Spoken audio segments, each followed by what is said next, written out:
पाकिस्तान का टुकड़ीकरण भारत के लिए राहत या चिंता का विषय। यह लेख राकेश कृष्णन सिन्हा के द्वारा लिखा गया है। भारत के लिए पाकिस्तान का बिखराव कुछ हद तक खतरे को घटा सकता है, लेकिन पूरी तरह से सुरक्षित नहीं बना सकता। हिंदू विरोधी मानसिकता और सेना की कठोर पकड़ के कारण यह छोटा पाकिस्तान भी गंभीर चुनौती बना रहेगा।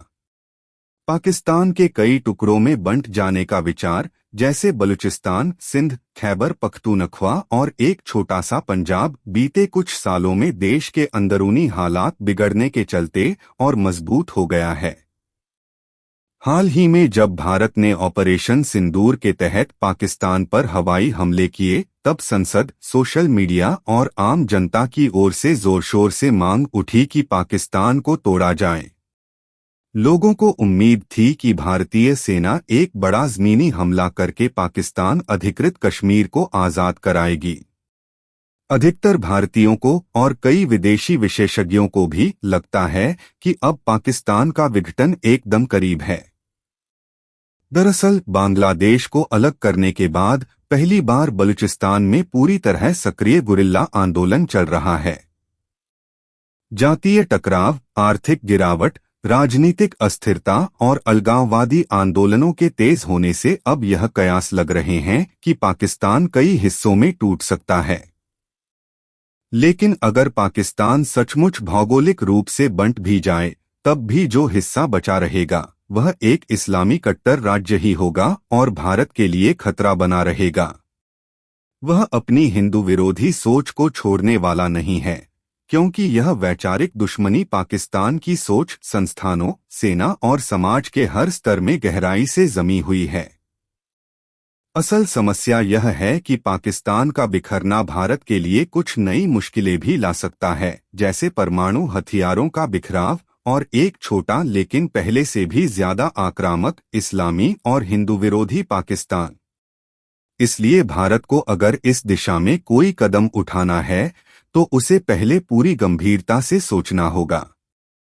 सबसे जरूरी बात यह है कि भारत के पास ऐसी किसी स्थिति से निपटने की एक ठोस रणनीति हो, खासकर तब जब उसे एक अस्थिर और कट्टर सोच वाले पाकिस्तान से दो चार होना पड़े। भारत के हमले के बाद पाकिस्तान की स्थिति अमेरिका की नज़र से 9 दिसंबर 1971 को, जब भारतीय सेना ढाका की ओर तेजी से बढ़ रही थी और भारतीय नौसेना व वायुसेना लगातार पाकिस्तान पर हमले कर रही थीं, तब अमेरिका को यह साफ समझ में आ गया कि पाकिस्तान की हार तय है। भारत की सैन्य रणनीतियों को ध्यान में रखते हुए CIA ने एक रिपोर्ट तैयार की, जिसका शीर्षक था भारत की पाकिस्तान पर विजय के परिणाम। इस रिपोर्ट में भारत के उद्देश्य बताए गए थे, जो CIA को भारतीय केंद्रीय मंत्रिमंडल के भीतर मौजूद उनके एक जासूस से मिले थे। बांग्लादेश को आज़ाद कराना, पाकिस्तान अधिकृत कश्मीर को भारत में शामिल करना, पाकिस्तान की टैंक और वायुसेना की ताकत को पूरी तरह खत्म करना ताकि वह फिर कभी भारत को चुनौती न दे सके। CIA की नज़र से यह रिपोर्ट 50 साल पुरानी होने के बावजूद आज भी उतनी ही अहम है, क्योंकि एक यथार्थपरक स्थिति की झलक देती है कि अगर भारत ने पाकिस्तान के पंजाबी इलाके पर हमला किया और पाकिस्तान बिखरा, तो आगे हालात किस दिशा में जा सकते हैं। CIA का कहना था कि भले ही भारत की सेना जीत के बाद पीछे हट जाती, लेकिन लड़ाई के दौरान पश्चिम पाकिस्तान को गंभीर नुकसान झेलना पड़ता। सब कुछ इस बात पर निर्भर करता कि सिंधु घाटी की बड़ी जल परियोजनाओं जैसे टरबेला और मंगला बांध और कराची के आसपास के औद्योगिक क्षेत्रों को कितना नुकसान हुआ होता। हालांकि अमेरिका की सबसे बड़ी चिंता थी पाकिस्तान का राजनीतिक भविष्य। CIA ने कहा, पश्चिम पाकिस्तान पहले से ही क्षेत्रीय दुश्मनी और टकराव से जूझ रहा है। अगर उसे एक बड़ी हार मिलती तो ऐसी ताकतें उभर सकती थीं जो पश्चिम पाकिस्तान को 3 या 4 हिस्सों में बांट देती, यानी पंजाब, सिंध, बलूचिस्तान और खैबर पख्तूनख्वा। सिंध के लोग, जो अक्सर पंजाबी नेतृत्व के खिलाफ रहते हैं, अपनी आज़ादी का ऐलान कर सकते थे। वहीं अफगानिस्तान के पश्तून खैबर पख्तूनख्वा के हमजातियों से एकजुट होने की कोशिश कर सकते थे। अगर पाकिस्तान टूटता तो अफगान शायद इस प्रक्रिया को तेज कर देते और खैबर पख्तूनख्वा को अलग कर उसे अपने संरक्षण में ले लेते। CIA रिपोर्ट के अनुसार बलूचिस्तान या तो पंजाब के साथ जुड़ा रह सकता था या अफगानिस्तान या ईरान में मिल सकता था। जब ये सभी विघटनकारी शक्तियां अपना काम कर चुकी होती तो जो हिस्सा बचता वह एक छोटा लेकिन असरदार देश होता। CIA का मानना था कि अगर बहुत ज्यादा विनाश न हुआ होता तो पाकिस्तानी पंजाब आर्थिक रूप से जल्दी उभर सकता था। लेकिन यह बचा हुआ राज्य कट्टर हिंदू विरोध और भारत विरोध की भावना का गढ़ बना रहता, भले ही वह अब भारत के लिए पहले जैसा खतरा न होता। उसे अब वह अंतर्राष्ट्रीय अहमियत भी नहीं मिलती जो एक संपूर्ण पाकिस्तान को मिलती थी। ज्यादातर देश अब उसे अफगानिस्तान की सीमा पर स्थित एक दूर, छोटा और असरहीन देश के रूप में ही देखते। पाकिस्तान की नफरत की ऐतिहासिक और वैचारिक जड़ें। अगर पाकिस्तान सिमटकर सिर्फ चौथाई क्षेत्रफल का देश बन जाए तो यह भारत के लिए देखने में जरूर फायदेमंद लगता है। भारत को तब अपने रक्षा बजट का बड़ा हिस्सा सिर्फ पाकिस्तान के लिए अलग नहीं रखना पड़ेगा।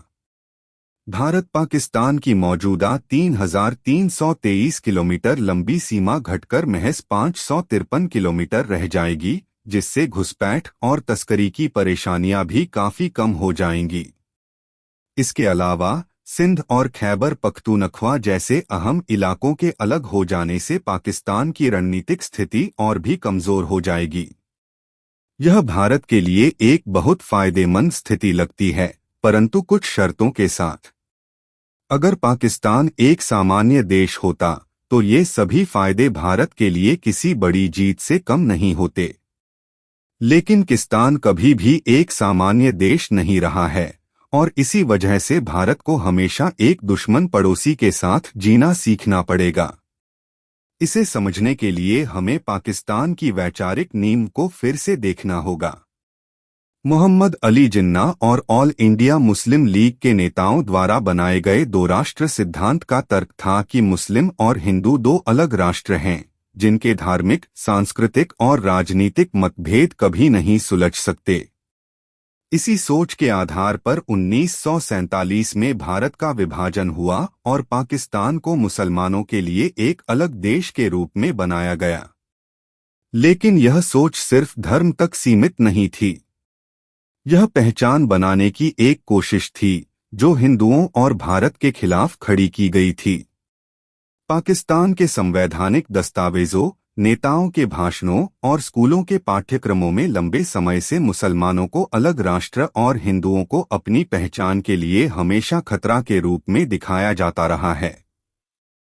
हाल ही में अप्रैल 2025 में पाकिस्तान के सेना प्रमुख असीम मुनीर ने एक भाषण में फिर वही पुराना जहर उगला था। इस्लामाबाद में प्रवासी पाकिस्तानियों को संबोधित करते हुए उन्होंने कहा, आपको अपने बच्चों को पाकिस्तान की कहानी जरूर सुनानी चाहिए ताकि वे न भूलें कि हमारे बुजुर्गों ने माना था कि हम हिंदुओं से हर पहलू में अलग हैं, हमारा धर्म, हमारी रस्में, परंपराएं, सोच और आकांक्षाएं सब कुछ। यही था दो राष्ट्र सिद्धांत की बुनियाद। हम दो राष्ट्र हैं, एक नहीं। यह जनरल भी उसी वैचारिक दरार का हिस्सा है जो दशकों से पाकिस्तान की सोच में बैठा दी गई है। इस सोच को 3 प्रमुख तरीकों से जिंदा रखा गया है। पाकिस्तानी स्कूलों की किताबें हिंदू और भारत विरोधी भावनाओं को बढ़ावा देती हैं। बच्चों को ऐसा इतिहास पढ़ाया जाता है जिसमें हिंदुओं को हमलावर और भारत को शोषक बताया जाता है। पाकिस्तान की सरकारें, सेना और धार्मिक दल बार बार हिंदू और भारत विरोधी भाषा का इस्तेमाल करते हैं ताकि जनता की भावनाओं को भड़काया जा सके और सत्ता मजबूत की जा सके। पाकिस्तान के धार्मिक और पंथीय संगठनों ने असहिष्णुता की एक ऐसी संस्कृति बनाई है जिसमें वहां के हिंदू अल्पसंख्यकों को अक्सर भेदभाव, जबरन धर्मांतरण और हिंसा का शिकार बनना पड़ता है। पाक सेना की भूमिका। पाकिस्तान की सेना देश की सबसे प्रभावशाली संस्था है और उसने हमेशा से भारत के प्रति नीति तय करने में सबसे अहम भूमिका निभाई है। उसकी सोच कश्मीर विवाद और भारत से आने वाले एक काल्पनिक अस्तित्वगत खतरे से गहराई से प्रभावित रही है। इसी सोच ने भारत के खिलाफ स्थायी दुश्मनी वाली रणनीति को जन्म दिया है। पाकिस्तान की खुफिया एजेंसियों ने कश्मीर और भारत के अन्य हिस्सों में सक्रिय उग्रवादी संगठनों को लगातार समर्थन दिया है, जिनका मकसद भारत में अस्थिरता पैदा करना और माहौल को भड़काना रहा है। आर्थिक संकटों के बावजूद पाकिस्तान ने अपनी सैन्य ताकत बढ़ाने में भारी निवेश किया है, खासकर परमाणु हथियारों को विकसित करने में, ताकि वह भारत की पारंपरिक सैन्य शक्ति का संतुलन बना सके। सेना भारत से